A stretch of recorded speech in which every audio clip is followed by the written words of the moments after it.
Imagine you survived the most destructive single moment in human history. Burns on your face, your eardrums blown out, temporarily blind, crawling through a city that no longer exists. Now imagine you get on a train, go home, and 3 days later, it happens again. Same flash, same roar, different city, same you. That is not a movie plot. That is the actual documented government-certified life of one man. His name was Tsutomu Yamaguchi, and he is the only human being on the planet ever officially recognized as surviving not one, but 2 atomic bomb blasts. And we are going to follow him hour by hour through the most statistically impossible 72 hours in the history of human survival. Buckle up, because this story doesn't get easier. It just gets more unbelievable. It is August 6th, 1945. Tsutomu Yamaguchi is 29 years old, a naval engineer working for Mitsubishi Heavy Industries, and he is on the last day of a 3-month-long business trip in Hiroshima. 3 months. He's been away from home since spring. He and his colleagues have spent the summer working long hours on the design of a new oil tanker, and he is finally ready to go home to his wife, Hisako, and their infant son, Katsutoshi. He has his bags. He has his plans. He just needs one more thing from the office, a personal identification stamp he has forgotten. That forgotten stamp is about to change everything. On the morning of August 6th at 8:15 in the morning, he is preparing to head to the train station when he realizes he has forgotten his hanko, his personal seal, at the office. He goes back to retrieve it, a decision that simultaneously saves and dooms his life. At around 8:15 on the morning of August 6th, Yamaguchi is heading toward his place of work when he looks up and notices a B-29 bomber soaring over Hiroshima. A small object attached to 2 parachutes drops out of the plane, and the next thing he remembers is a flash of light like a magnesium flare hurtling toward the city. Then the world ends.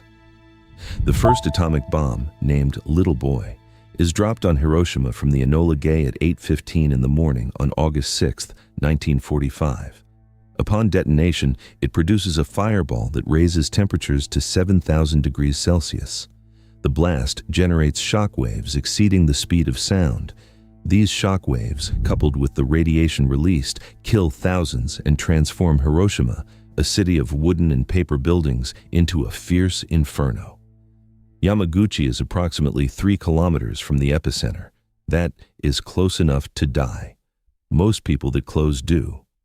Drawing on his naval air raid training, Yamaguchi dives to the ground, rolls into the nearest irrigation ditch, flings his hands over his head, locks his fingers over his eyes, and jams his thumbs into his ears. The protective measures he takes likely save his life. A woman who had been walking beside him shortly before the blast disappears altogether. Yamaguchi suffers severe burns to his face and arms, and both eardrums are ruptured by the force of the blast. The blast destroys his eardrums and leaves him temporarily blind for several hours. As the shockwave strikes, it hurls him into a nearby potato patch and buries him under debris. After regaining consciousness, he crawls out and staggers through the ruins in search of shelter. Picture that. You cannot see. You cannot hear. Your skin is on fire. The city you have lived in for 3 months is gone. And you are 29 years old with a wife and a baby waiting for you in Nagasaki. Now here is where the story gets even more viscerally human. Dazed, Yamaguchi makes his way to what remains of the shipyard, where he finds 2 colleagues who have also survived. They spend the night in an air raid shelter, and the following day head for the train station after learning that trains are still running. The route to the station takes them through an apocalyptic landscape. Fires rage, buildings lie in ruins, bridges have collapsed, and bodies are scattered across the streets. At one river crossing, Yamaguchi has to swim through floating corpses. Here is your engagement prompt, because I need to know, if you were Yamaguchi, burned, half-deaf, and barely conscious, would you still get on that train home, or would you stay and wait for help in Hiroshima? Comment your answer below, because what he does next is either the bravest or the most unlucky decision in recorded history. When he finally boards a train to Nagasaki, he travels alongside passengers who are burned, traumatized, and unable to fully comprehend the scale of what has happened. Yamaguchi returns to his hometown of Nagasaki on August 8th. He goes to the hospital to get his burns treated, and within 24 hours, he is back at work. Back at work. The man just survived a nuclear bomb, swam through a river of corpses, rode a train half-blind with blown eardrums, and he shows up to the office. Honestly, that is a level of work ethic that should be illegal. Now it is the morning of August 9th, 1945. Yamaguchi is sitting in front of his boss at the Mitsubishi office in Nagasaki. He is bandaged, he is in pain, and he is trying to explain what he witnessed 3 days ago in Hiroshima.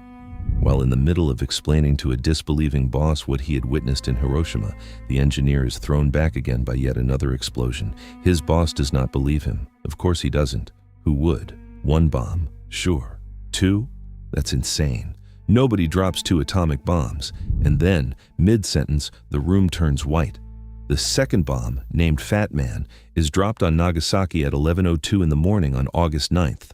Known as Fat Man, it has the explosive force of 21,000 tons of TNT. That is a bigger bomb than the one that hit Hiroshima.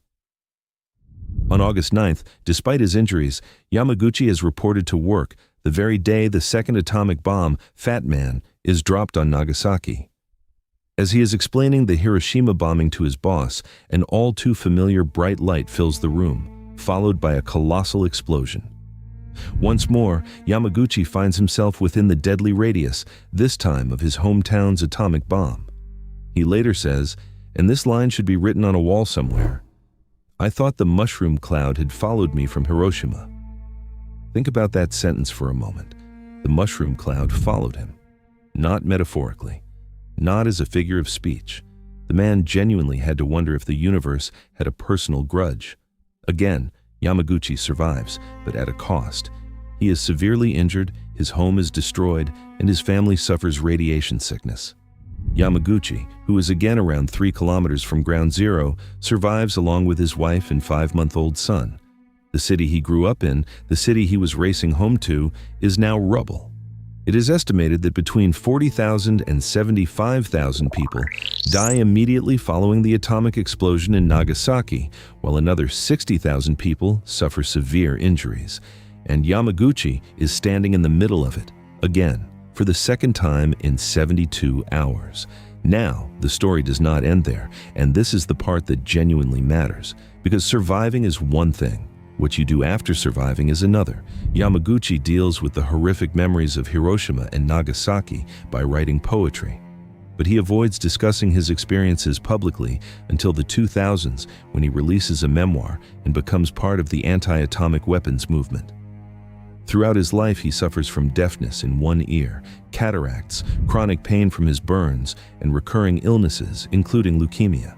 He carries the weight of 2 ground zeros in a single body for decades, quietly, without demanding the world pay attention, and then when he finally decides to speak, he speaks at the highest possible level.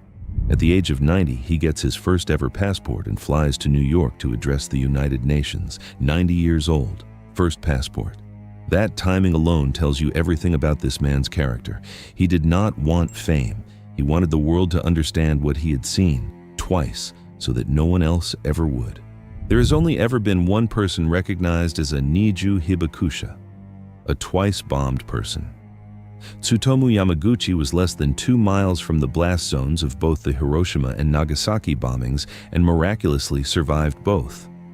In March 2009, the Japanese government officially recognizes him as the only person to be formally acknowledged as having survived both bombings.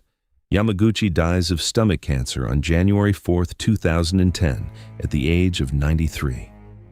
A few months before his death, he says he is lucky to survive both atomic blasts. So everything that follows is a bonus. Everything that follows is a bonus. Decades of life, 3 children, poetry, a United Nations speech, a government record, all bonus.